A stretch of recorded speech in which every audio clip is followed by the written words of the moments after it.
сайн байцгаана хүмүүсээ. Миний анхны монгол хэлтэй бичлэг хэлж байна. За тэгээд бичлэгийн сэдэв байгаад бэлтгэн 5 анхааруулга болсон зөвлөмжийг би танартай бэлтлээ. Түрүүлээд анхааруулгаас эхлэе. Нэг юу вэ гэвэл сөрөг команд их магадaltaй байдаг. Тиймээс сэтгэл зүйн бэлтгэлтэй байх хэрэгтэй. 2. Гадны дуу чимээ. Гадны дуу чимээ юу вэ гэвэл бэлтлэг хийх явц зургтны дуу хүмүүс хоорондоо ярилцах дуу хоолой гэх мэт илүү дуу нь бэлтгэлийг илүү муухай болгодог учраас хөнгөө чимээгүй орчинд бэлтлэг хийгээрэй. За 3 дахь анхааруулга нь 1-2 дахь анхааруулгатайгаа жоохон холбоотой. 3 дахь анхааруулга нь хэдий чимээгүй орчинд байсан ч өөрөө илүү дуу гаргуул сөрөг команд ирэх магадлалыг нэмдэг.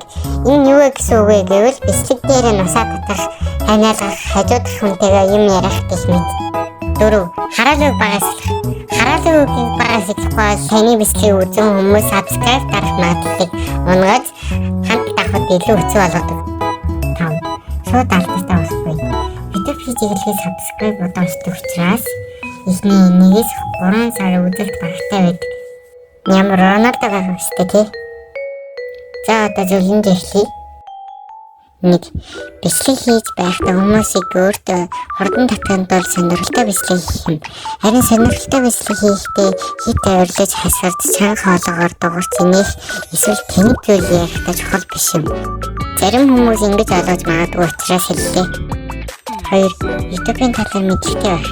Энэ юу гэвэл YouTube дээр тавьж болохгүй, тавьж болдог бичлэг гэж хоёр төрөл байдагтай адил мэдлэгтэй байх. Би YouTube-ийн талаар бүгдийг мэдэхгүй болохоор ChatGPT-гээс асуугаарай гэж хэлье. 3. Ямархуу бичлэг оруулахад тодорхойлох. Энэ маш олон төрөл тул бичлэг хийхдээ би ийм бичлэг оруулна гэж сонгож болно.